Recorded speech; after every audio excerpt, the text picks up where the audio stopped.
ललाटं लावण्यद्युतिविमलमाभाति तव यत् द्वितीयं तन्मन्ये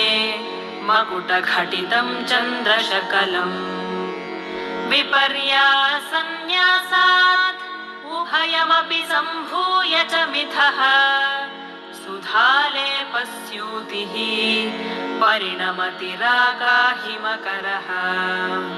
ध्रुवौ भुग्ने किञ्चित् भुवनभयभङ्गव्यसनिनि त्वदीये नेत्राभ्यां मधुकररुचिभ्यां धृतगुणम्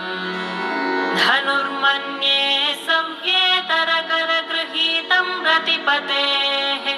प्रकोष्ठे मुष्टौ च स्थगयति निगूढान्तरमुमे अहस्सूते सव्यं तव नयनमर्कात्मकतया त्रिया मां वामन्ते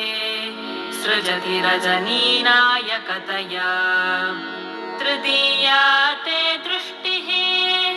दरदलितहेमाम्बुजरुचिः समाधत्ते सन्ध्यां दिवसनिशयोरन्तरचरे विशाला कल्याणी स्फुटरुचिरयोध्या कुवलयैः कृपाधाराधारा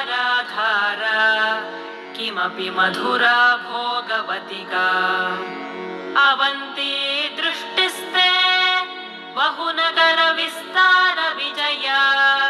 ध्रुवं तत्तन्नाम व्यवहरणयोग्या विजयते।